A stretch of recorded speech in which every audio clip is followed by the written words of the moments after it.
अस्सलाम वालेकुम नाज़रीन, मैं हूं आमिर लियाकत हुसैन, मैं पाकिस्तान हूं और आप देख रहे हैं पाकिस्तान के सबसे बड़े news channel number 1 news channel बोल पर ऐसे नहीं चलेगा।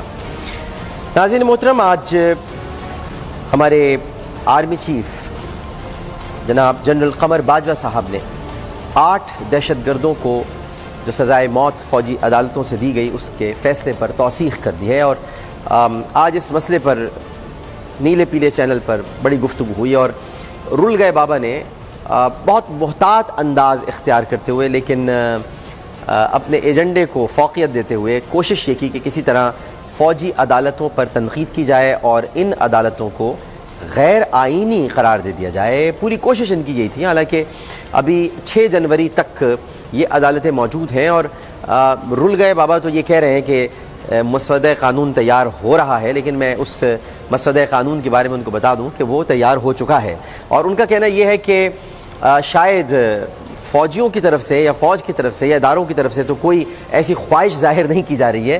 ख्वाहिश तो पहले भी नहीं ज़ाहिर की गई थी, ये तो हालात होते हैं रुल गए बाबा, हालात के तहत तौसी की जाती है। हालात जब बेहतर हो जाएंगे तो फ़ौजी अदालतें ख़ुद ब खुद ख़त्म हो जाएंगी। फ़ौज को शौक़ नहीं है अदालतें कायम करने का और न ही ये तो आइनी ज़रूरत आपने ख़ुद पैदा की है, इदारों ने पैदा की है, यानी पाकिस्तान की पार्लियामेंट ने इसमें तरमीम की है और उसके बाद बड़ी तकारीर हुई हैं जिसमें मुझे याद अच्छी तरह के रज़ा रब्बानी छोड़ा आमिर का 2 टोक नुक्ता नजर, नबील का दिलचस्प अंदाज, सीमा की सच्ची खरी बात, कतरीना का बेमिसाल नज़ीर अहमद भट्ट का शुमाली वज़ीरिस्तान का दौरा, अफसरान और एहलकारों से मुलाकात, जवानों के मोराल पर इजहार इत्मीनान।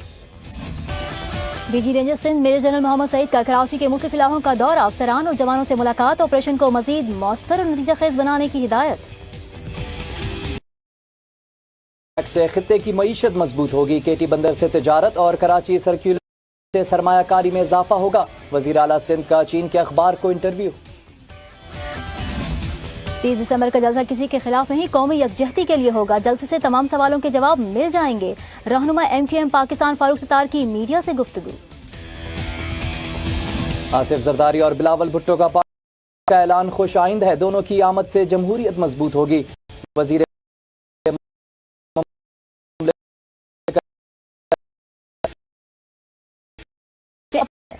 मुलाकात JCC में आकर अच्छा लगा, मुलाकातें कामयाब रहीं। परवेज खटक का खैबर पख्तूनख्वा के मंसूबों की CPAC में शमूलियत पर इजहार इत्मीनान। करप्शन के खिलाफ चैलेंजेस का सामना करना पड़ा, मुश्किलात के बावजूद रिकॉर्ड कामयाबियां हासिल की। Chairman anti corruption Ghulam Qadir Thebo का इदारे को मजीद बाइख्तियार बनाने का ऐलान। खैबर पख्तूनख्वा में CPAC से मुतल्लिक उमूर के लिए खुसूसी सेल कायम, राहदारी मंसूबे से मुतल्लिक तमाम पेशरफ सेल के जरिए होगी। खैबर पख्तूनख्वा हुकूमत का एलामिया जारी।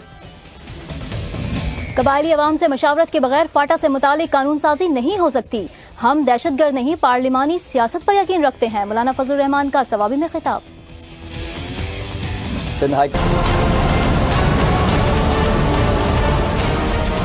खुश आमदीद। तो नाज़रीन मोहतरम, हमें आज पता चला कि सदर मुमलिकत हुकूमत का हिस्सा नहीं है बल्कि वज़ीर दाखिला हुकूमत का हिस्सा है या वज़ारत दाखिला, क्योंकि सदर मुमलिकत शायद बिल्कुल कोई अलग जहाँ से आए हैं, क्योंकि उनके पास अगर कोई अपील जाती है तो रिजेक्ट हो जाती है। ये बिल्कुल गलत फैक्ट्स एंड फिगर्स बयान किए हैं रुल गए बाबा ने, ताकि ये जवाज़ बयान किया जा सके कि आप इसके पीछे एजेंडा समझ रहे होंगे। एजेंडा यही है कि हो तो कुछ भी नहीं रहा है, फ़ौजी अदालतों से कोई भी फ़ायदा नहीं है, तो जब कोई फ़ायदा नहीं है तो फिर ख़त्म कर देनी चाहिए। वैसे भी 6 जनवरी को तो ख़त्म हो ही रही हैं, तारीख भी उन्होंने बता दी। पहली बात तो यह है कि आपकी इत्तला के लिए अर्ज़ है कि कोई करीबन 16 दहशतगर्दों को फांसी की सज़ा देने के बाद उन्हें लटकाया जा चुका है। बाकी जो भी दहशतगर्द हैं उनके जो रहम की अपील है, और बहुत से लोगों ने तो अभी रहम की अपील नहीं की है और इस मामले को इल्तिवा का शिकार हुकूमत की तरफ से ही बनाया जा रहा है। अब ये वज़ारत दाखिला है या सदर मुमलिकत, ये तो हम आज से हम इसका तजिया करेंगे कि इनमें से कौन अलग अलग है, सदर मुमलिकत किसके मातहत हैं काम कर रहे हैं और वज़ारत दाखिला क्या चाह रही है। तो ये तो आज हमें पता चली है कि नई कहानी, लेकिन हकीकतन ये है कि दहशतगर्दों को सज़ाए मौत दी जा चुकी है, फ़ौज अपना काम कर रही है और मुसलसल उसकी जानिब से तौसीक़ हो रही है। अब अगर किसी दहशतगर्द को नहीं लटकाया जा रहा या उसे फांसी नहीं दी जा रही है तो फिर यहाँ पर फेलियर उसी हुकूमत का है जिसने बहुत अरसे तक फांसी की सज़ा बहाल नहीं की थी, मगर जन्नत में सवारियाँ करें वो बच्चे जो APS के बच्चे थे, कि जिनकी वजह से पाकिस्तान में सज़ाए मौत बहाल हुई और बहुत सारी NGOs ने बहुत शोर मचाया था इन सज़ाओं की बहाली पर, और उनमें पेश ये नीला पीला चैनल भी था जो उनकी आवाज़ बन गया था। लेकिन अब ऐसा नहीं है, और अगर आप ये समझते हैं कि 6 तारीख को एक ये कानून ख़त्म हो जाएगा, तो आपको तो ये इत्तला आ रही है, मैं आपको बता रहा हूँ कि मसवदा कानून तैयार हो चुका है। और दूसरी बात यह है कि खुर्रम दस्तगीर साहब को तो कुछ मालूम ही नहीं है, वो पता नहीं क्यों प्रोग्राम में बैठे होते तो कुछ भी नहीं पता, वो कह रहे हैं अच्छा ऐसा हो रहा है, ऐसा हो रहा है, हमें तो मालूम नहीं है। मैं आपको बता रहा हूँ कि कोई तकरीबन 16 दहशतगर्द हैं जिनको फांसी की सज़ा दी जा चुकी है, और भी उनमें से ऐसे बहुत सारे लोग हैं जिनके बारे में बाबा कहते हैं कि सिर्फ 6 दहशतगर्द थे। आपके नज़दीक दहशतगर्दी की तारीफ क्या, ये मैं नहीं जानता, लेकिन दहशतगर्द हर वो शख्स है कि जो किसी इंसान की जान लेता है और दहशत फैलाकर जान लेता है, उसके पूरे अहले खाना को खौफज़दा करके जान लेता है, पूरे शहर को, इलाके को, गली को, मोहल्ले को खौफज़दा करके जान लेता है, वो दहशतगर्द होता है जो किसी एजेंडे पर काम कर रहा होता है और उसको मामूर किया जाता है लोगों की जान और माल छीनने पर, और कोई मास्टरमाइंड होता है जिसका, और जो इस कत्ल गारत की कार्रवाई में हिस्सा लेता है। तो ऐसे बहुत सारे लोग हैं जिनको सज़ा दी जा चुकी है। उनमें आज सफूरा गोट के जो मुल्ज़िमान थे, उन मुजरिमान को भी आज फांसी की सज़ा दी गई है। और आज ISPR के सरबरा ने ट्वीट के ज़रिए ये बयान बताया है कि कमर जावेद बाजवा साहब ने उनकी सज़ाए मौत की तौसीक़ कर दी। और मैंने आपको एक नाम उसमें से बताया, मुस्लिम खान। और मुस्लिम खान बहुत अरसे तक उसने अमेरिका में काम किया, अमेरिका में बाकायदा अमेरिका में काम करता रहा है मुस्लिम खान। उसने वहाँ अच्छा खासा उसका कारोबार था, वहाँ पर उसने काम किया, उसके बाद वो यूरोप के कई ममालिक में रहा। ये एक अलग मामला है कि ये देखना होगा कि सूफ़ी मोहम्मद साहब की तहरीक शुरू होने के बाद जो तहरीक निफ़ाज़ शरीयत मोहम्मदी थी, ये सवात में कैसे बदल गया, इसको किसने बदला, किसने इसको चेंज किया, क्या बात दहशतगर्द हो गया, ये तालिबान का हिस्सा बन गया। तो ये भी एक बहुत बड़ा सवाल है जिस पर गौर करना होगा। ये एक और क्लिप हम आपको दिखाते हैं रुलगे बाबा का, उनसे आज बड़ी गलतियाँ हुई हैं, ज़रा देखिए क्या कह रहे हैं वो। तो बिलावल क्योंकि जरदारी साहब जो थे उनके ऊपर अगर मैं बहुत ही सॉफ्ट अंदाज में कहूँ कि बहुत सारे लोग उनको मुतनाज़ा समझते थे, तो इसलिए बिलावल नए थे, यंग थे, उनके ऊपर कोई ऐसी बात नहीं थी। तो वो आए, मैदान में आए, उनको लॉन्च किया गया, बाकायदा लाहौर में लॉन्चिंग हुई उनकी। उसके बाद अगर उनकी आप तकरीरें सुने, बातें, क्योंकि उनका तज्जिया ये था कि अगर ये अग्रेसिव सियासत नहीं करेंगे तो जगह नहीं बनेगी। अब वो थोड़ा सा मुझे लगता है कि उसमें जरदारी साहब ने वापस आके, तो वो जो सारा सिलसिला था उसमें जरदारी साहब का क्या मुफाद है? अगर मैं ज्यादा बातें करना नहीं चाहता, लेकिन देखें जरदारी साहब का मुफाद सिंध तक महदूद है, और वहां पे जो मेरी नजर में, मैं गलत हो सकता हूं, ठीक है, और उसमें उनका इनसे ये है कि भाई ये रेंजर शेंजर हमें तंग ना किया करें, और उनसे तंग कर रही अभी। हाँ, तो वो इनसे तवक्कुआत है ना। चले अब इस पर चौधरी निसार की कायरा साहब छोटा सा एक जवाब दे दें, फिर मैं खुर्रम साहब के पास। मीर साहब गुजारिश ये है कि, और इसमें आखिरी बात, उसमें हमारे बहुत सारे दोस्त मैंने सुना है पीपल्स पार्टी में बड़े आजकल कल से ना बड़े अफसरदा है। कायरा साहब अफसरदा है? आपने यकीनन गलत सुना है। पहली बात तो ये है, आप अपनी पहली तो तस्हीर ये कर लीजिए। पीपल्स पार्टी फुली चार्ज है। मैंने आपको गुजारिश की, अभी हम मीटिंग करके आए हैं। लड़ाते रहो, एक दूसरे को बाहम दस्तों गिरेबां रखो, किसी तरह कोई इत्तेहाद न बन पाए, कोई एक दूसरे के साथ न बैठ पाए। जरदारी साहब का क्या मफाद है? कायरा साहब आप अफसरदा हैं क्या? क्यों करते हैं रुलगे बाबा ऐसी बातें? क्यों नहीं चाहते कि आप जो है वो, मतलब आप दो कश्तियों में क्यों सवार रहना चाहते हैं? जरदारी साहब के साथ भी, नवाज शरीफ साहब के साथ भी, किसी एक तरफ रह लें। अब यहाँ पर आपकी पूरी कोशिश थी कि दोनों पार्टियाँ आपस में, उनके दरमियान ऐसा इख्तलाफ पैदा हो, लेकिन चूँकि दोनों बहुत सीजनड पॉलिटिशियंस हैं, तो शफ़क़त महमूद साहब भी और कायरा साहब भी बहुत संभल कर चल रहे थे। वरना अगर कोई नापुख्तकार होता तो यकीनन आपने आग तो लगा दी थी। यानी आपने पहले कहा कि इसमें जरदारी साहब का क्या मफाद है, यानी दूसरी जानिब से ताकि हमला होता, फिर आपने कहा कायरा साहब आपको अफसोस है क्या? तो इधर ये दो बातें आपकी ऐसी थी कि कोई अगर आम पॉलिटिशियन यहाँ बैठा होता तो आपने माचिस फेंक दी थी, तो आग तो लग जाती। लेकिन मैं ज़ाहिर शफ़क़त महमूद साहब, आपको भी ये मालूम होना चाहिए कि आप ख़ुद पीपल्स पार्टी का हिस्सा रहे हैं और बहुत सरगर्म आप कारकुन रहे हैं। तो लाहौर से ही लॉन्चिंग हुई थी पीपल्स पार्टी की, डॉक्टर मुबश्शिर हसन साहब के घर से। तो अगर बिलावल को लाहौर से लॉन्च किया गया है तो इसमें बुरी क्या बात है? तो और आपने जैसे कि उनको मौका दिया रुलगे बाबा को बोलने का, इसमें जरदारी साहब का क्या मफाद है, और उधर से कायरा साहब को कि अफसरदगी का, तो कोई अफसरदा नहीं है और किसी को कोई अफसोस नहीं है। बिलावल और जरदारी साहब की सियासत पार्लिमानी सियासत है जो पार्लियामेंट की तरफ जा रही है। रुल गए बाबा लड़ाना चाहते हैं आप सबको और एक इत्तेहाद नहीं बनने देना चाहते कि जो हुकूमत के खिलाफ बन जाए, क्योंकि रुल गए बाबा दोनों तरफ हैं। वो चाहते हैं कि चित भी मेरी, पट भी मेरी, ठेंगा मेरा भी अपना। तो उसमें उनका ख्याल ये है कि अगर नवाज शरीफ साहब हैं तो भी उनका फ़ायदा है, और अगर जरदारी साहब आते तो उनका बहुत फ़ायदा है, क्योंकि वो चाचा हैं बिलावल के और जरदारी साहब के दोस्त हैं। तो बड़ा कमाल काम कर रहे हैं, बहुत ही खूबसूरत अंदाज में बाउंड्री के चारों तरफ खेल रहे हैं रुल गए बाबा। मैं आपको एक और क्लिप दिखाता हूँ। वहाँ देखिए इन्होंने एक और चौका लगाया है बाउंड्री की तरफ, लेकिन यहाँ पर फील्डर पहले से मौजूद था आमिर लियाकत, उसने बाउंड्री लाइन क्रॉस नहीं होने दी। जी, बाकी रही बात प्राइम मिनिस्टर साहब के ऊपर, तो उनके ऊपर तो ऑलरेडी पनामा का इशू है, सुप्रीम कोर्ट में चल रहा है उनके ऊपर बेशुमार, और ठीक है पीटीआई को सुप्रीम कोर्ट से बहुत तवक्कुआत होंगी, हमारी तवक्कुआत उतनी बड़ी नहीं है, इसलिए कि हम समझते हैं सुप्रीम कोर्ट मौजूदा सूरत हाल में शायद कोई बड़ा रिलीफ ना दे सके। देखते हैं क्या होता है। वैसे तो बड़ी बात तो यह है कि मुस्लिम लीग के खिलाफ फैसले कम ही आया करते हैं, लेकिन चले अगर कोई ऐसा सूरत बने कि एक इंसाफ का अमल चला है, तो उसमें भी जरूरी यह है कि जो हमारा इस सुप्रीम कोर्ट को एम्पावर करने के लिए कानून साजी करके, जो हमारा पहले दिन से इनके साथ इत्तेफाक था, वो हमारा नुक्ता नजर है। अगर वो नहीं होता तो प्राइम मिनिस्टर साहब के लिए खड्डे तो मौजूद है।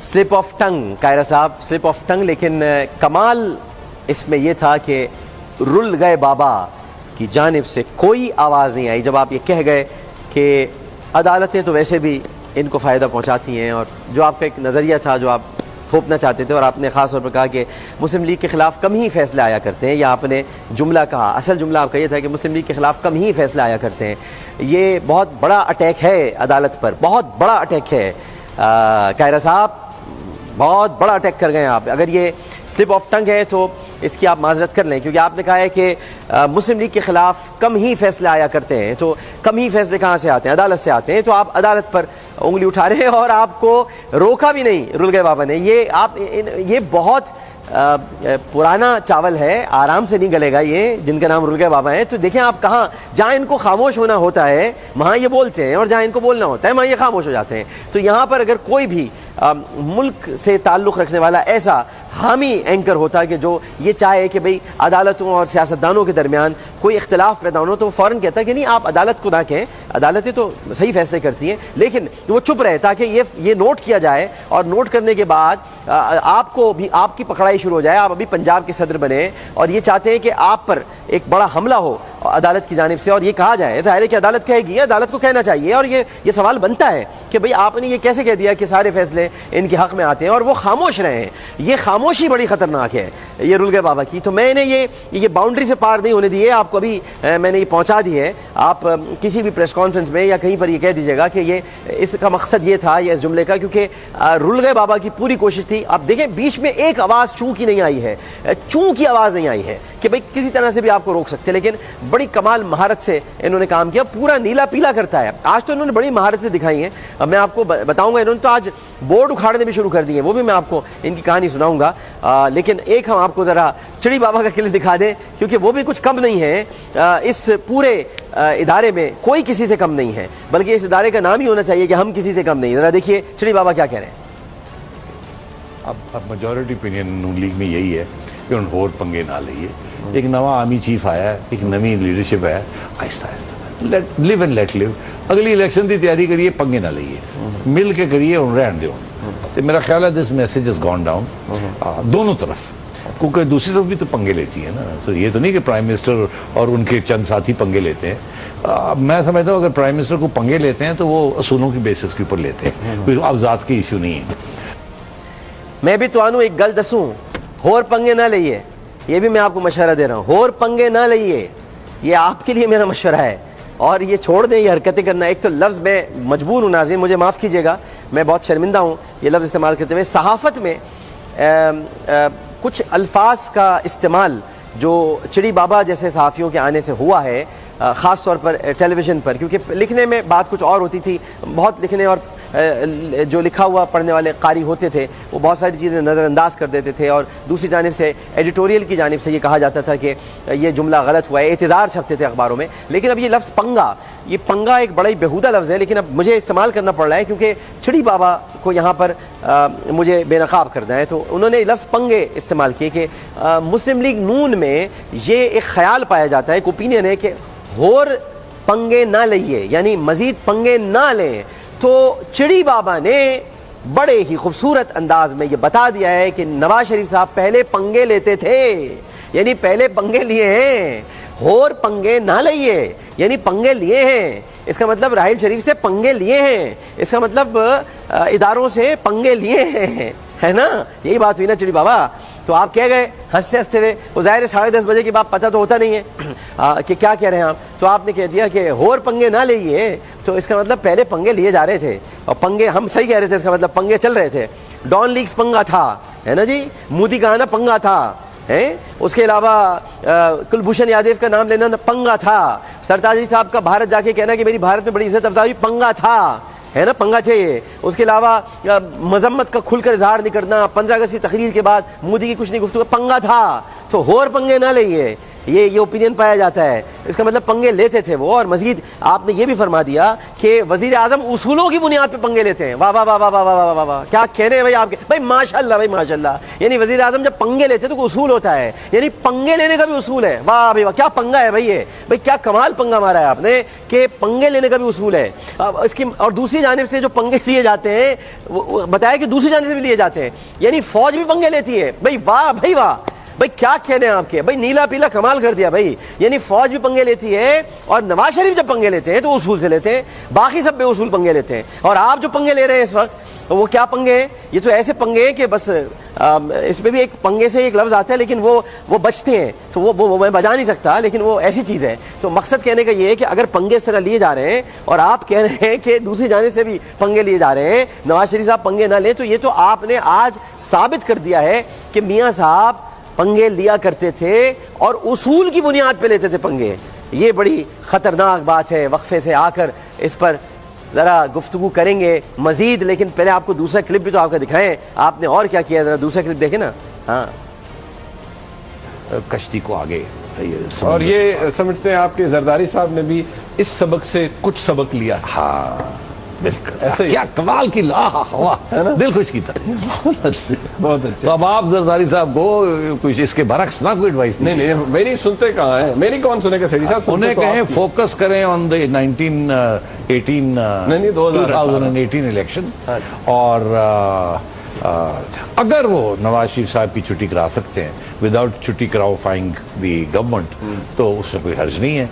अलबत्ता ये जरूर है कि मियाँ साहब की छुट्टी कराना कोई की कहते हैं पंजाबी तक की बात है, वो बच्चों की खेड नहीं। हाँ, बच्चों की खेड नहीं। मियाँ साहब ही डट गए हैं। बकौल आपके बंटे खेले। हाँ, मियाँ साहब ने बंटे नहीं खेले हुए, अखरोट खेले। अच्छा, अखरोट खेले। अखरोट बड़ा होता है ना, तो बड़ा नजर आता है। तुसी बड़े खुश लग रहे हो चिड़ी जी, की गल है जी, क्या मसला है? बड़े खुश हो भाई, हैं? हो क्या रहा है ये? या तो तुसी बड़े सुरूर में हो, हैं? कल बड़े सुरूर में थे, तुसी कह रहे हो जी कि दिल खुश कर दिता, दिल खुश किता जी, क्या बात कह दी। मुन्ने को कितने प्यार से, मुन्ना जो बैठा था, मुन्ना भी कितना खुश हो गया। मुन्ना को इतनी शाबाश आपने कभी नहीं दी होगी जो आपने कल मुन्ने को दिए है, और मुन्ना इतना खुश हुआ कि इस सबक से जरदारी साहब को भी सबक सीखना चाहिए। और आप दोनों किस सबक की बात कर रहे हैं? हम तो एक ही सबक जानते हैं कि मकतब इश्क का दस्तूर निराला देखा, उसको छुट्टी ना मिली जिसने सबक याद किया। तो आपने कौन सा सबक याद कराया है जरदारी साहब को, या जरदारी साहब कौन सा सबक याद करके आए? मुन्ना किस बात पे खुश है? लेकिन ये आपने ज़बरदस्त बात कही है कि मियाँ साहब की छुट्टी कराना। फिर कहा वो पंजाबी में क्या कहते हैं, तो उसने पंजाबी में जवाब को बताया, आसान खेल नहीं है। हाँ जी, आसान नहीं है, वाकई सही फरमाया आपने। और तो छुट्टी कौन कराना चाहता है? फिर आपने ये भी कहा जरदारी साहब अगर छुट्टी कराना चाहते हैं तो वो भी करा सकते हैं, लेकिन उसमें कुछ आपने अपना एक माइथोलॉजी बयान की है, वो आप ही जानते होंगे भाई, क्योंकि मैं तो 100% श्योर हूँ कि ये कल के प्रोग्राम में आप सुरूर में थे, कैफ में थे, मस्ती में थे, किसी और दुनिया में थे, आप प्रोग्राम में नहीं थे, कहीं और थे। तो उसी में आप जरा अपना कह जा रहे थे, दिल खुश कीता, क्या चेहरे पर, क्या माशाल्लाह बाजमाल चेहरा तो है, लेकिन बाकमाल अंदाज में गुफ्तगू भी हो रही थी। तो अब मियाँ साहब की छुट्टी कराना आसान नहीं, क्योंकि वो अखरोट खेलते थे। तो अखरोट तो हमारे यहाँ जो अखरोट जिस मानों में कहा जाता है, पूरा पाकिस्तान जानते हैं अखरोट किसको कहते हैं, या अखरोट क्यों कहते हैं, या अखरोट किस लिए कहा जाता है। तो अगर आप उनको वो कह रहे हैं तो ये आप कह रहे हैं, ये मैंने नहीं कहा है, ये आपने कहा है उनको अखरोट खेलते थे। वो अखरोट वैसे कोई नहीं खेलता, लेकिन अगर आप कहते हैं वो अखरोट खेलते थे, तो फिर अखरोट का क्या मतलब होता है और अखरोट का मकसद क्या होता है, इसका दिमाग से ताल्लुक़ है, इसका बहुत ज़्यादा अक्ल से ताल्लुक़ है। आप समझ रहे होंगे मैं क्या कह रहा हूँ। मैं कह नहीं सकता, मैं तो बड़ा मोहतात चलता हूँ, मैं नहीं कह सकता, मैं अपने वज़ीर आज़म के लिए लफ्ज़ इस्तेमाल नहीं कर सकता कि अखरोट का मकसद जो है। ज़रा तीसरा क्लिप देख लेते कि मैं नहीं कर सकता, मैं चिड़ी बाबा नहीं कर सकता। आप ज़रा तीसरा क्लिप देखें, यहाँ आप बिल्कुल जानिबदार हो गए।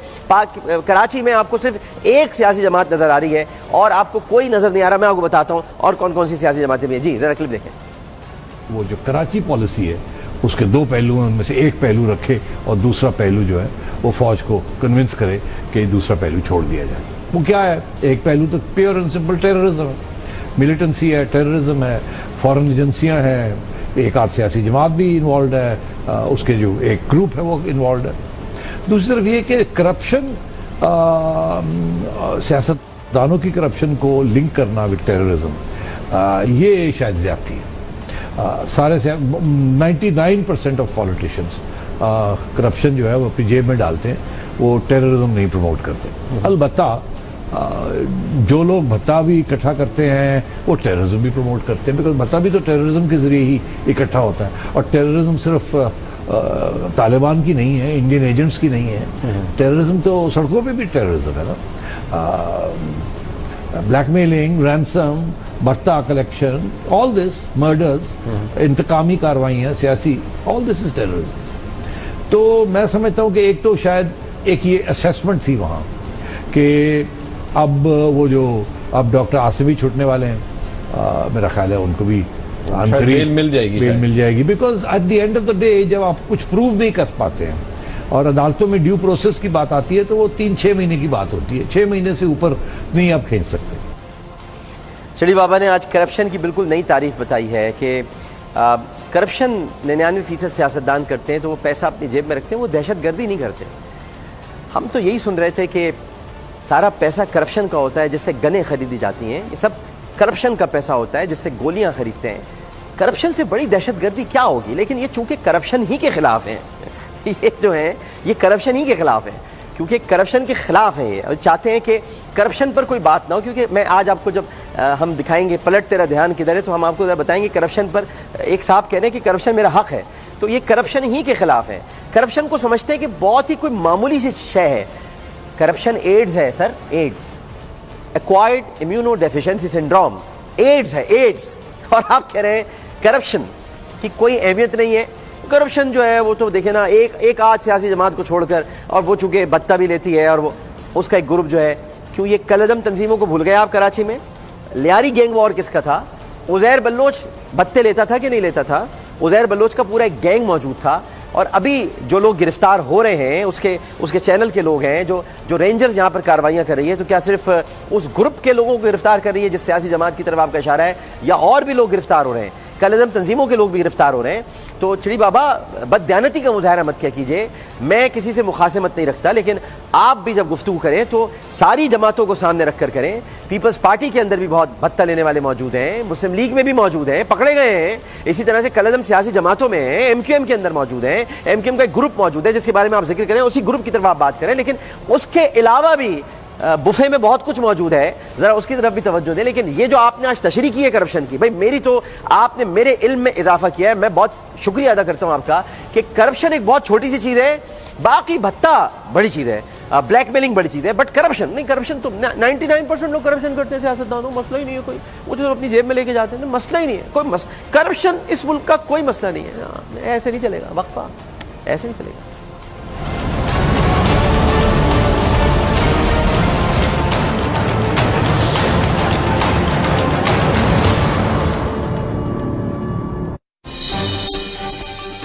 अहम इदारों से जुड़े वो लोग जो पाकिस्तान का दर्द रखते हैं, हम तक पहुंचा सकते हैं करप्शन और स्कैंडल्स के वो छुपे वाकयात जिन पर किसी की नजर नहीं।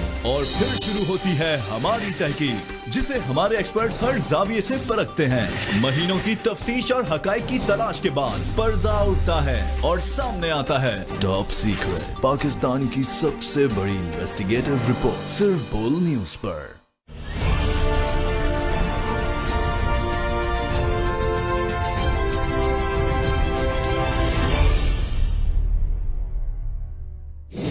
पीपल्स पार्टी के चेयरमैन बिलावल भुट्टो की वजीर दाखिला चौधरी निसार पर कड़ी तनकीद। बिलावल भुट्टो जरदारी ने चौधरी निसार को दहशतगर्दों का सहूलतकार करार दे दिया।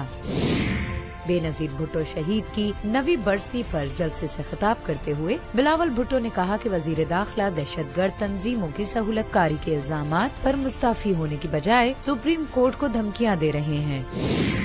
वजीर दाखिला मुस्तफी होने के बजाय सुप्रीम कोर्ट समेत सबको धमकियां दे रहे हैं। बिलावल भुट्टो ने कहा कि वजीर दाखिला गलतम तंजीमों से मुलाकातें करके इस्लामाबाद में जलसे करवाए जा रहे हैं। देखना ये है कि सुप्रीम कोर्ट दहशतगर्दों के सहूलतकार के साथ क्या सलूक करती है। वजीर दाखिला गलतम तंजीमों और उनके रहनुमाओं से मुलाकातें करते हैं और उनको इजाजत देते हैं कि वो इस्लामाबाद में जलसा करें। मुझे अब देखना है कि सुप्रीम कोर्ट पाकिस्तान क्या करती है। बिलावल भुट्टो जरदारी की जानिब से मुतालबा किया गया कि कलअदम तंजीमों के सहूलतकार वजीर दाखिला का एहतसाब किया जाए।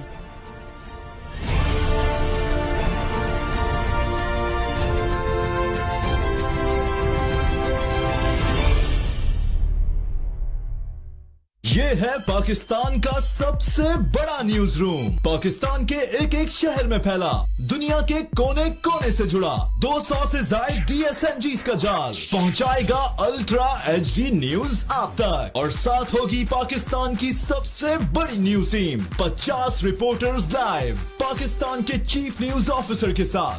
Pakistan news room with Faisal Aziz Khan, रोजाना शाम 6 बजे सिर्फ बोल न्यूज पर। अब 3 मिनट में तमाम खबरें बर वक्त आप तक। 15 बड़ी खबरें एक साथ, 3 में 15, पाकिस्तान का नंबर 1 बुलेटिन। टेक्नोलॉजी जो हमें आपके करीब लाती है, हम यहाँ से लाते हैं आपके लिए वो तस्वीर जो है हर अंदाज से जुदा। हम समेटते हैं मुल्क भर से हर वो अहम कहानी जिनका जानना हो आपके लिए जरूरी, और तराशते हैं वो शाहकार जो हमें बनाता है सबसे मुनफरिद। बोल, पाकिस्तान का number 1 news channel.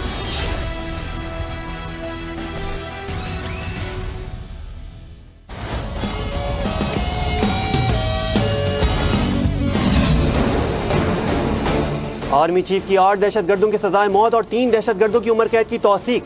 दहशतगर्द सानह Safura, Sabeen Mahmood और चीनी इंजीनियर से कत्ल में मुलव्विस थे। Corps commander Peshawar lieutenant general Nazir Ahmed Bhatt का शुमाली वजीरिस्तान का दौरा, जवानों से मुलाकात। जनरल नजीर अहमद भट्ट ने पाक अफगान बॉर्डर का भी दौरा किया। DG Rangers major general Mohammad Saeed का कराची के मुख्तलिफ इलाकों का दौरा, अफसरान और जवानों से मुलाकात। ऑपरेशन को मौसर और नतीजा खेज बनाने की हिदायत। वजीर दाखिला का अटॉर्नी जनरल ऑफ पाकिस्तान के खत का नोटिस, कौमी इदारों के खिलाफ प्रोपेगेंडा करने वालों को कटहरे में लाया जाए, FIA को हिदायत। शौकत खानम अस्पताल का तोहफा लेकर इमरान खान कल कराची आएंगे। अहम सियासी शख्सियात से मुलाकातें और वर्कर कन्वेंशन से खिताब करेंगे। बिलावल भुट्टो कौमी असेंबली में ओपोजिशन लीडर होंगे। जनवरी में पंजाब में जलसे और अवामी मुहिम शुरू करेंगे। खुर्शीद शाह की सक्खर में मीडिया से गुफ्तगू। पाक चीन इक्तिसादी राहदारी ज्वाइंट कोऑपरेशन कमेटी का 6ठा इजलास कल बीजिंग में होगा। CPEC में नए मंसूबे शामिल करने की बाकायदा मंजूरी दी जाएगी। 30 दिसंबर का जलसा कौमी यकजहती के लिए होगा। जलसे से तमाम सवालों के जवाब मिल जाएंगे। रहनुमा MQM पाकिस्तान फारूक सत्तार की मीडिया से गुफ्तगू। पनामा लीक्स में पीपल्स पार्टी के वजीर आजम का नाम निकलता हो तो उसे कब का लटका दिया जाता। पीपल्स पार्टी के लिए अलग कानून है, नून लीग के लिए अलग। राजा परवेज अशरफ। करप्शन के खिलाफ कई चैलेंजेस का सामना करना पड़ा, मुश्किलात के बावजूद रिकॉर्ड कामयाबियां हासिल की। गुलाम कादिर थेबो का एंटी करप्शन को बाइख्तियार बनाने का ऐलान।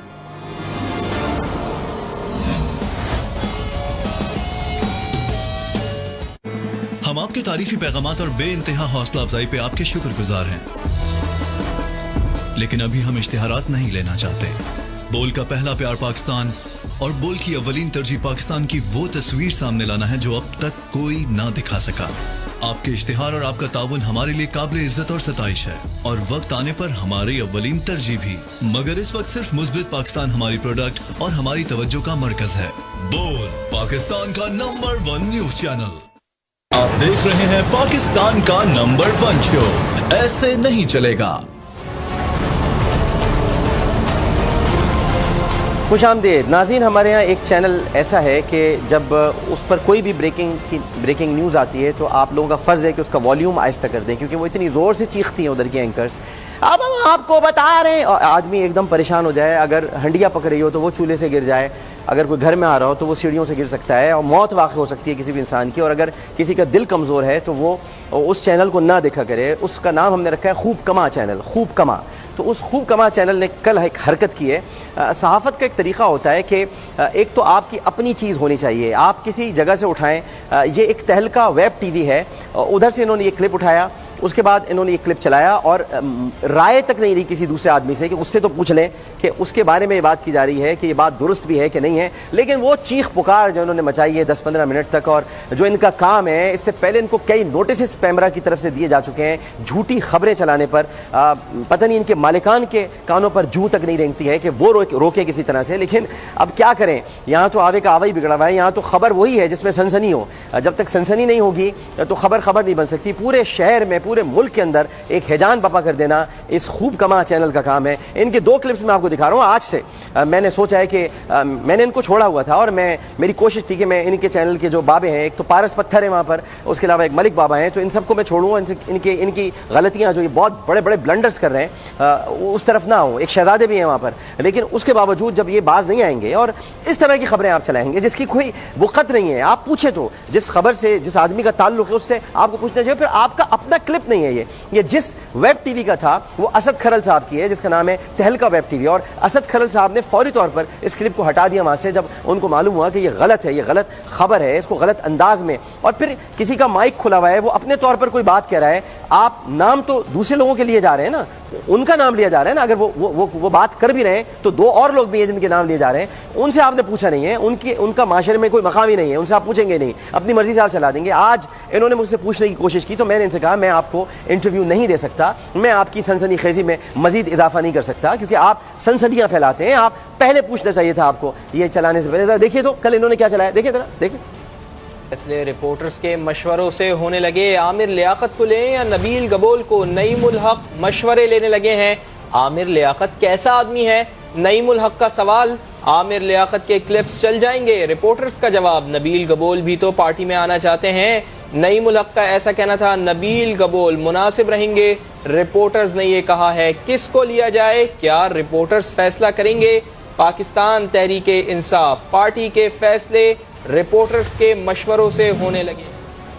अब मैं इस पर तो कुछ नहीं कह सकता, जो वो तहरीक इंसाफ पर फिल पड़े, तहरीक इंसाफ इनको खुद जवाब दे। ये तहरीक इंसाफ का फर्ज बनता है। वो कह रहे हैं कि अब तहरीक इंसाफ के फैसले क्या रिपोर्टर्स करेंगे। मैं हैरान हूं कि फवाद चौधरी साहब और नईमुल हक साहब और खुद इमरान खान साहब क्यों खामोश हैं और क्यों जवाब नहीं दे रहे। समा ने उनकी पार्टी पर हमला किया है कि क्या रिपोर्टर्स फैसले करेंगे तहरीक इंसाफ के, और अभी तक ये खामोशी है। और मैं बहुत हैरान हूं, मुझे बहुत सदमा भी है, दुख भी है कि ये तहरीक इंसाफ क्या कर रही है। लेकिन ये जो खूब कमा चैनल है, खूब कमा चैनल को सोचना चाहिए कि ये क्लिप्स तो मेरे बहुत चला चुके हैं आप लोग, जितने चलने थे।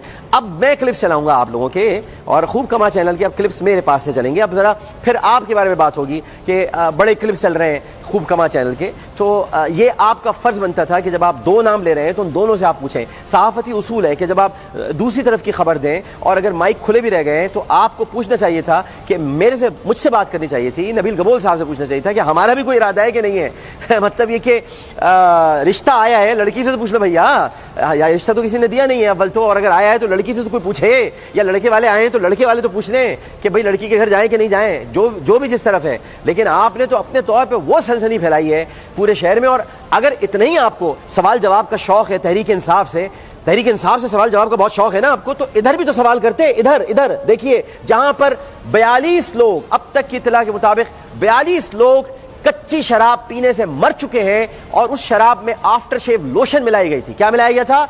आफ्टर शेव लोशन उस शराब में मिलाई गई थी और एक इत्तला के मुताबिक ये शराब पहले से पुलिस ने पकड़ के रखी हुई थी और उसके बाद कुछ अरसे बाद बेच दी उसने, यानी पुलिस ने उस शराब को अपने कब्जे में रखा हुआ था और कुछ अरसे के बाद उसको बेचा तो वो खराब हो गई थी। एक इत्तला ये कि उसमें आफ्टर शेव लोशन था। यहां तो आप पूछ रहे हैं कि तहरीक इंसाफ अब क्या रिपोर्टर्स पर की इत्तला पर या उनकी तजवीज़ पर लोगों को अपनी पार्टी में लेगी, तो यहां भी तो पूछते यहां क्यों खामोश हो गए खूब कमा। यहां देखें, जिस किसी ने भी ये जहरीली शराब जो है वो फरोख्त की है उसका ये बहुत बड़ा घिनौना जुर्म है और पुलिस जो है उसे गिरफ्तार करके उसके जुर्म के मुताबिक जो है उसको अदालत के कटहरे में पेश करेगी। लेकिन बहरहाल मैं समझता हूँ कि इस बारे में जो है यानी जिन लोगों ने इस्तेमाल किया है तो उन्हें भी ये चाहिए था कि किसी भी चीज को इस्तेमाल करने से पहले कम से कम जो है उसको अपनी सेहत अपनी जान के लिए जो है उसके मुतल्लिक को थोड़ा बहुत देख लेते। खूब कमा क्या कह रहे थे वो? कह रहे थे कि इस्तेमाल करने से पहले लोगों को भी सोचना चाहिए। शराब इस्तेमाल करने से पहले लोगों को सोचना चाहिए और वो भी कच्ची शराब। इधर खामोश हो गए सब। यहाँ सवाल नहीं बनता था राना जी से, इनसे सवाल नहीं बनता था कि क्या कह रहे हैं आप, ये क्या कह रहे हैं। यानी इस्लामी जमहूरियत पाकिस्तान में खुलेआम इस तरह एक तो शराब पी जाए, वैसे तो छुप के बहुत पी जा रही है, लेकिन खुलेआम इस तरह से पी जाए तो उसमें भी लोगों को सोचना चाहिए वो क्या पी रहे हैं, उनको मतलब सोच के पीनी चाहिए, यानी उसमें देख समझ के खरीदनी चाहिए। तो ये खूब कमा यहाँ क्यों नहीं बोला? वैसे तो बहुत सवालात करने आते हैं, यहाँ क्यों नहीं बोला? यहाँ बोलती क्यों बंद हो गई? यहाँ खामोश क्यों हो गए?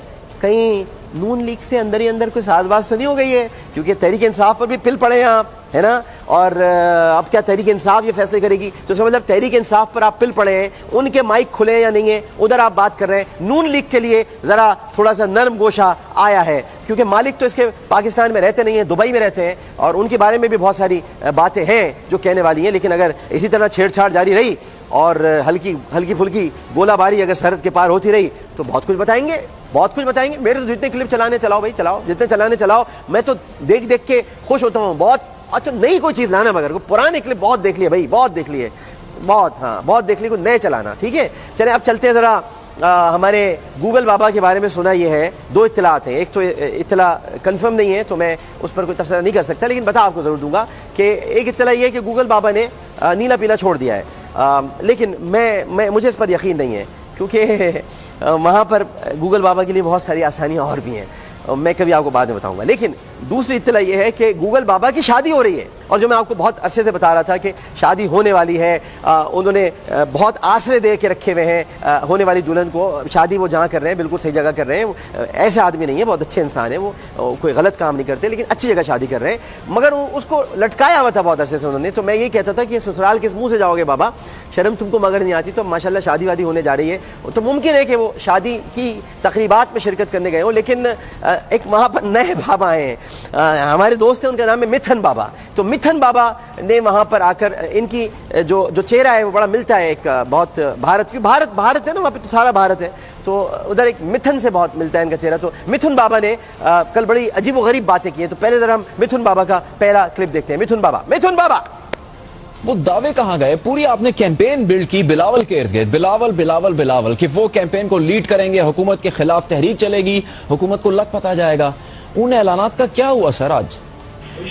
जी नहीं, एक तो आपने पूरे 15 मिनट पीपल्स पार्टी के साथ प्रोपेगेंडा किया है और मुझसे मुझे नहीं पता कितनी देर बात करेंगे आप। एक तो मैं पहले वजह इस बात की करूँ कि जो आपने लाड़काना के मुतालिक एक पिटीशन का हवाला दिया, ये बहुत गलत बात है कि आपने पिटीशन तो पूरी पढ़ ली लेकिन उस पिटीशन का जो जवाब दिया गया उसको आपने नहीं पढ़ा।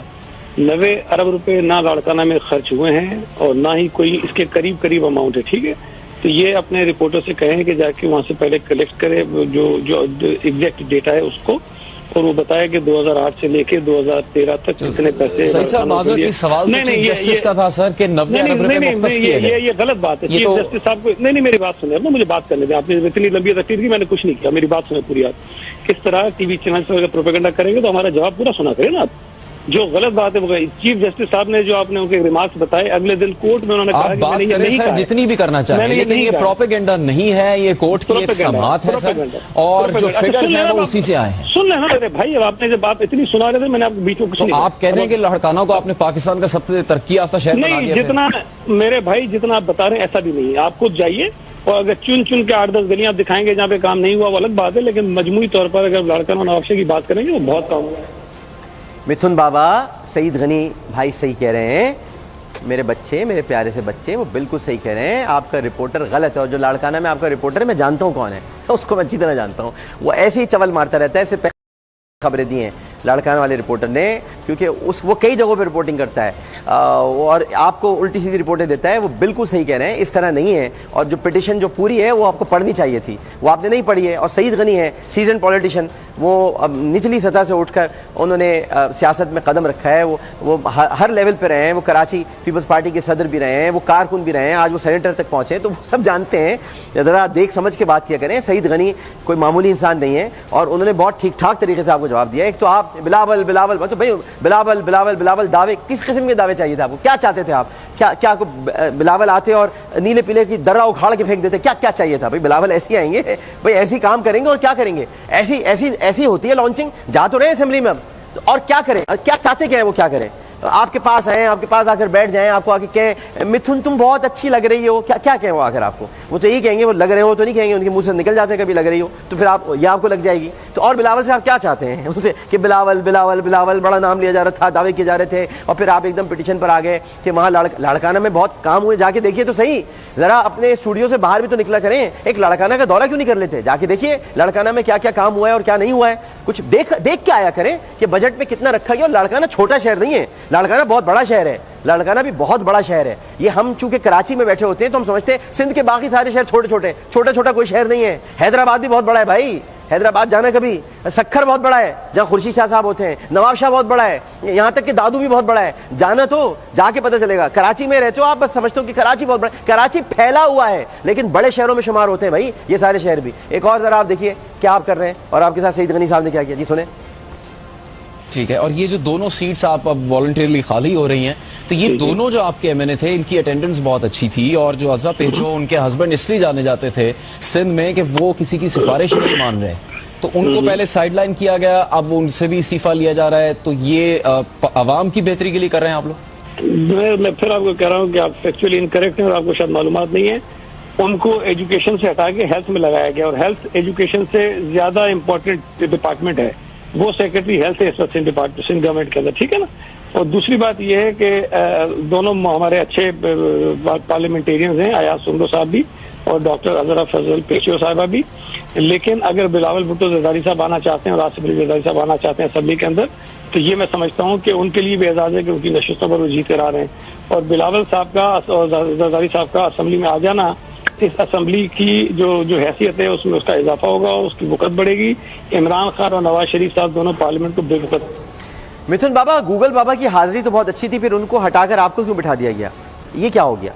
ये तो गलत हो गया ना भाई, ये तो बहुत गलत हो गया। बाबा, जिस तरह इदारे का अपना फैसला होता है इसी तरह पार्टी का भी अपना फैसला होता है।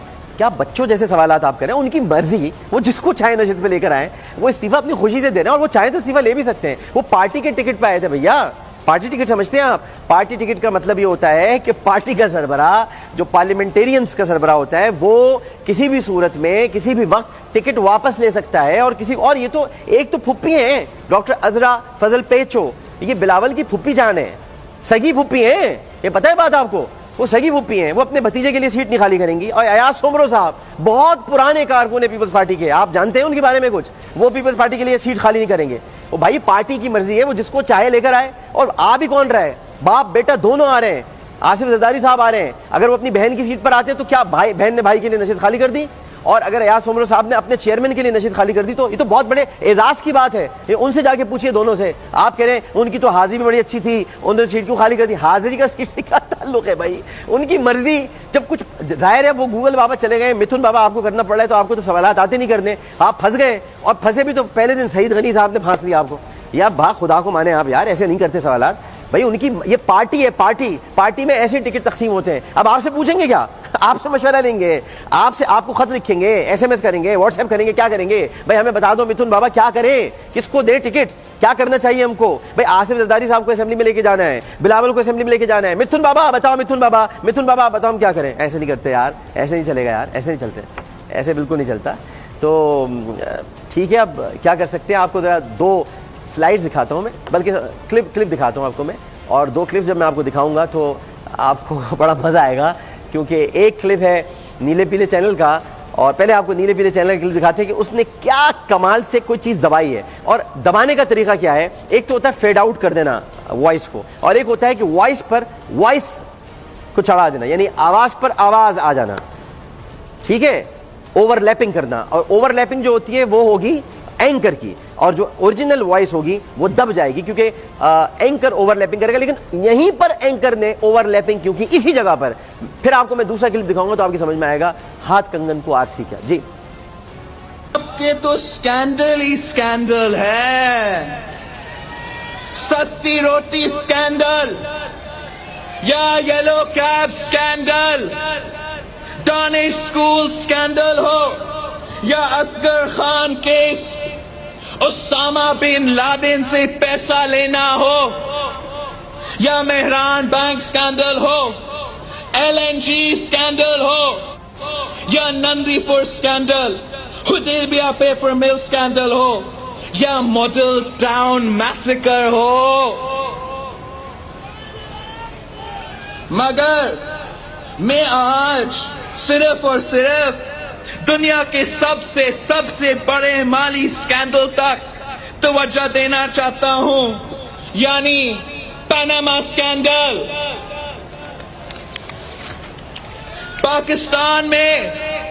पाकिस्तान में किसी से पूछे कि वजीर आजम कौन होता है, तो लोग कहते हैं पनामा शरीफ।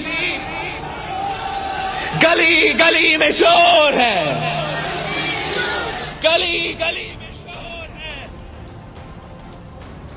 गली में शोर है। नवाज शरीफ पाकिस्तान पीपल्स पार्टी के जलसे से खिताब कर रहे हैं। उन्होंने तनकीद का निशाना बनाया वफाकी हुकूमत को। आगाज में अपनी तकरीर के उन्होंने अपनी वालिदा से मुताल्लिक गुफ्तगू की और कहा कि जुल्फिकार अली भुट्टो मर कर। देखा ओवरलैपिंग कहाँ हुई है, खादिम का दिया हुआ नारा है, पूरी कौम को खादिम ने दिया है नारा, और उसके बाद अब सारे लीडर्स लगा रहे हैं, लेकिन ये ओवरलैपिंग यहाँ पर हुई। अब हम आपको दिखाते हैं असल क्लिप जो दूसरे चैनल ने ओवरलैपिंग नहीं की। जी, गली गली में शोर है, गली गली में शोर है, गली गली में शोर है, नवाज शरीफ चोर है, गली गली में शोर है, नवाज शरीफ चोर है। बिलावल साहब ने कहा है, मैंने नहीं कहा है, मैंने तो दिया था कभी किसी प्रोग्राम में नारा, अब ये पूरी कौम की आवाज़ बन चुका है।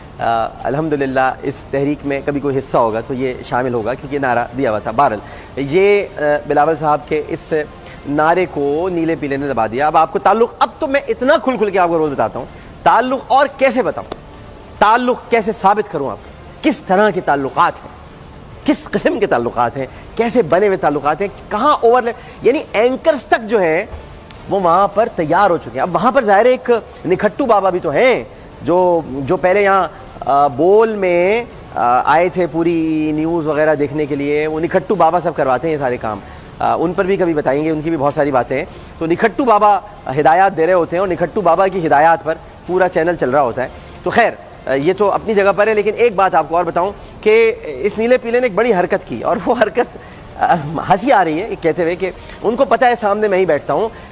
मेरा ऑफिस, ज़ाहिर है कि मैं बोल में काम करता हूँ तो मेरा ऑफिस यहाँ पर भी है और यहाँ मेरा अपना बेहतरीन ऑफिस है, लेकिन मेरा अपना एक और ऑफिस है जो आई चुंदरीगढ़ रोड पर है, जहाँ मैं अक्सर व बेशतर अब मैं बैठता हूँ। अब मैं पहले तो बहुत बैठता था लेकिन अब मैं कम बैठता हूँ। तो उस आई चुंदरीगढ़ रोड पर ज़ाहिर है कि वो मेरा ऑफिस है, तो मैंने कराची म्यूनसिपल कॉरपोरेशन से इजाज़त लेकर 2 बोर्ड्स की जगह ली हुई है, और उन बोर्ड्स पर बोल के यानी लोगो लगे हुए हैं, यानी बोल की लौह लगी हुई है। हुआ ये कि कल नीले पीले के लोगों ने बाकायदा हमारा बोर्ड उखाड़ा और बोल का बोर्ड उखाड़ कर ले गए और ज़मीन से लिया। ये नहीं कि सिर्फ उन्होंने बोर्ड ऐसे उखाड़ा हो कि सिर्फ बोल का जो लोगो है या उसकी लौह जो है उसको उखाड़, पहले उसको फाड़ चुके एक मरतबा, लेकिन इस मरतबा उन्होंने बोर्ड ही उखाड़ दिया। हमने कहा भाई बोर्ड उखाड़ा तो कहाँ गया होगा, क्योंकि हमने तो इजाज़त ली हुई है। अगर इजाज़त ली हुई है तो KMC वाले भी लेके जाएंगे तो वो अपने नज़ारत खाने में उसको डाल देंगे। हम नज़ारत खाने गए तो वहाँ बोर्ड मौजूद नहीं था। नज़ारत खाने में जब बोर्ड मौजूद नहीं था तो हमें तशवीश हुई। हमने कहा बोर्ड किसने चुरा लिया, क्योंकि बोर्ड तो लोहे का था, ज़मीन से में गहरा लगा हुआ था, तो ये कौन लेके जा सकता है। फिर हमारी टीम ने तहकीकात की तो सामने ही नीले पीले की पार्किंग एरिया है, मोटरसाइकिल पार्किंग एरिया है, बोर्ड उखाड़ के अपने पास ले गए। चोरी का भी तरीका देखें, और चोर अपने पास चोरी का, यानी चोरी का माल भी चोर के पास से बरामद हुआ है। इसको कहते हैं रंगे हाथों पकड़ना। इनके पार्किंग एरिया से हमने बोल का बोर्ड जो है वो वहां से उठाया है, वहां उठा के ले गए थे। अब एक पे हुआ है सन ऑफ इंडिया की हिदायत पे हुआ है या किसी और की हिदायत पे हुआ है, लेकिन अगर सन ऑफ इंडिया की हिदायत पे हुआ है तो बड़ा खतरनाक हुआ है। अब इसमें बहुत आगे जाना पड़ेगा फिर हमें, है ना, जाना तो पड़ेगा अब आगे। और अगर किसी और की हिदायत पे हुआ तो और आगे जाना पड़ेगा। लेकिन बोर्ड उखाड़ा गया है, एक गैर कानूनी कदम उठाया है, हमारा बोर्ड उखाड़ के अपने पार्किंग एरिया में छुपा दिया। मेरी रसाई बहुत आगे तक है, मैं 14 साल की कैद काट के वहां से आ चुका हूं तो मेरे पास बहुत रसाई है, बहुत माल है, मेरे पास बहुत सामान है बताने को। तो अगर ये जिसकी भी हिदायत पे हुआ है उनको चाहिए कि वो मुझसे राब्ता कर ले, वरना तो बहुत सारे वहाँ नाम है और उन सब नामों को लेने में मुझे कोई एतराज़ नहीं होगा। मेरा बोर्ड आपने उखाड़ा है, मेरे पास इजाज़तनामा मौजूद है, KMC का इजाज़तनामा है, मैं आप पर केस कर सकता हूँ कि आपने कैसे बोर्ड उखाड़ा, क्योंकि वो बोर्ड आपके सामने लगा हुआ है। और जब आप सामने बोल को देखते हैं, भाई आप तो नंबर मैन है ना, आप तो रोज़ चला रहे हैं, तो आपको क्या परेशानी है? हम तो नहीं है, हमें तो आवाम ने नंबर बनाया, आपको तो नहीं बनाया है, आप तो चला रहे, तो परेशानी किस बात की है? बोर्ड उखाड़ के आप ले गए, लेकिन हमने बोर्ड बरामद कर लिया आपके पार्किंग एरिया से। चोर लोग हैं, कितना गलत काम करते हैं। चले पलट, तेरा ध्यान किधर है?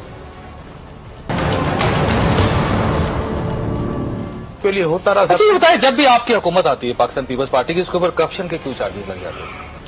ये जो है गैर इंसाफी, बेइंसाफी की वजह से। मैंने आपको बताया कि हम अपनी पार्टी से आज तक कोई एक MNA, कोई एक रुकन, कोई आपने अपना एक कारकुन निकाला हो करप्शन की बेस पे, कोई एक आपकी हिस्ट्री में है? यार करप्शन पे हमारा हक नहीं है और उनका है। जब एक कल्चर बन चुका है, आपका हक है, बिल्कुल हक है। देखिए जिन्होंने किया, अब ये कल्चर बन गया है। अगर जो नहीं करता वो तो नुकसान कर रहा है अपना। 1000 में से एक आदमी अगर करप्शन नहीं करता वो तो नुकसान कर रहा है अपना।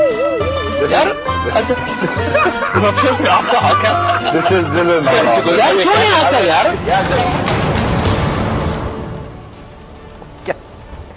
क्या करप्शन पे हमारा हक नहीं है?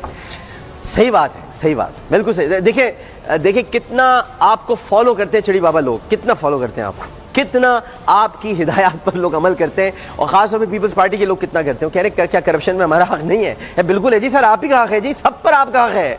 सब खा जाओ, पाकिस्तान को खा जाओ, खत्म कर दो, सारा हक सबका है, सब लोग खा रहे हैं, लूट। मैं आपको हमजा शहबाज का भी पलट, तेरा ध्यान किधर दिखाऊंगा कल। हमजा शहबाज साहब भी बच्चों को सिखा रहे हैं, बेटा करप्शन तो होती है ना, तो क्या हुआ बेटा, करप्शन होती है। ये भी मैं आपको कल दिखाऊंगा कि क्या क्या चीजें आ रही हैं। बाकी आप हमें भेज सकते हैं, व्हाट्सएप नंबर स्क्रीन पर, पता नहीं आज आएगा कि नहीं आएगा, लेकिन अगर आ रहा है तो मुझे बता दिया जाए ताकि मैं लोगों को कह दूं। व्हाट्सएप नंबर आ रहा है, स्क्रीन पर नहीं आ रहा है, मैं ये पूछ रहा हूँ आ रहा है, नहीं आ रहा? नहीं आ रहा है, नंबर नहीं आ रहा है, तो खैर जब आए तो आप यानी आना चाहिए था, हमारी टीम को आज देना चाहिए था। तो ये नंबर व्हाट्सएप का आएगा आपके पास, तो आप हमें क्लिप्स भेज सकते हैं ताकि हम पलट तेरा ध्यान किधर है में लगाएं। अब मैं आपको 2 तस्वीरें दिखा रहा हूँ। पहली तस्वीर जरा देखिएगा, और ये बोलती तस्वीर नहीं है बल्कि मुझे कुछ कहना है इन 2 तस्वीरों पर। ये आप देखें, ये नीले पीले चैनल का हमने एक स्क्रीनशॉट लिया है और उसमें लिखा है राहिल शरीफ को मुस्लिम इत्तेहादी फौज में मुशीर के तौर पर, यानी मुस्लिम इत्तेहादी फौज में मुशीर के तौर पर तकर्रुरी उनकी मुतवक्के है। यहाँ पर आज भी जनरल रिटायर्ड राहिल शरीफ से एक अंदर का जो बुग़्ज़ है, जिसको खुब्स बातिन कहते हैं, वो ख़त्म नहीं हुआ है। राहिल शरीफ लिख रहे हैं, अगर आप जनरल रिटायर्ड राहिल शरीफ लिख देते तो आपको क्या आपका जाता, जबकि जगह मौजूद है, ऊपर स्पेस है, आप जनरल रिटायर्ड लिख सकते थे। लेकिन राहिल शरीफ के खिलाफ जो मुसलसल प्रोग्राम्स हुए उनके जाने के बाद, उससे और उनकी मौजूदगी में भी हुए, उनके जाने में जब 10 दिन रह गए थे तब भी बहुत प्रोग्राम्स हुए। तो इससे अंदाज़ा होता है कि इनके दिल में जनरल राहिल शरीफ साहब के लिए रिटायर्ड कितना मोहब्बत है और कितनी हमदर्दी है। एक दूसरी तस्वीर हम आपको दिखा रहे हैं, वो तस्वीर आप देखिए, मुझे पता है दूसरी तस्वीर आएगी भाई, मुझे पता है आ रही है, MCR मुझे मालूम है। दूसरी तस्वीर आप देखिए, और इस तस्वीर में जो बड़ी अहम तरीन बात है, वो गौर करने वाली बात है कि चिराग मुर्दों के सामने जलाए जाते हैं, या चिराग जो जिंदा नहीं होते उनके सामने जलाए जाते हैं, या चिराग शहीदों के सामने जलाए जाते हैं। ये है मोहतरमा बेनज़ीर भुट्टो शहीद की नवी बरसी, और इसमें मोहतरमा, दोबारा दिखाइएगा तस्वीर जी, दोबारा दिखाइएगा, ये मोहतरमा बेनज़ीर भुट्टो की नवी बरसी है, और इस नवी बरसी के मौके पर उनकी तस्वीर कहीं नजर नहीं आ रही। ये सक्खर में तकरीब हुई है, और सक्खर में ये IBA ऑडिटोरियम में हुई है PP खवातीन विंग की जानिब से, और इसमें शहीद मोहतरमा बेनज़ीर भुट्टो की नवी बरसी के मौके पर आसिफ अली जरदारी साहब, फरियाल तालपुर साहिबा और खुर्शीद शाह साहब की तस्वीर के सामने चिराग जलाए गए। अल्लाह ताला इनको हयात दे, सलामत रखे। लेकिन बेनज़ीर कहाँ गई, बेनज़ीर शहीद कहाँ गई, ये एक सवाल मैं आपके लिए छोड़ जा रहा हूँ। आमिर लियाकत हुसैन को इजाज़त दीजिए। इंशाअल्लाह सांसों में रवानी रही, ज़िंदगी इसी तरह चलती रही तो कल आपसे फिर इसी चैनल पर, इसी प्रोग्राम में, इसी वक्त मुलाकात होगी। इस अपने बन के साथ अपना बहुत ख्याल रखिएगा। अल्लाह हाफ़िज़।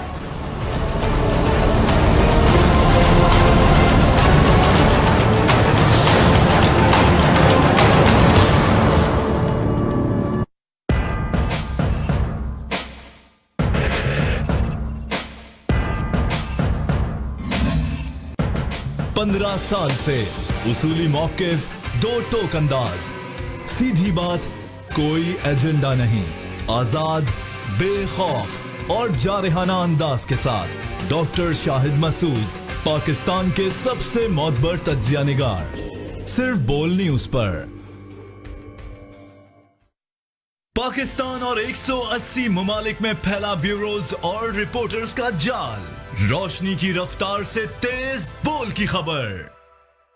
बोल के टिकर पे टिकी है सबकी नजर, हर वक्त आपके जेरे नजर, हालात का सही तर्जुमान। बोल टिकर, पाकिस्तान का नंबर 1 टिकर।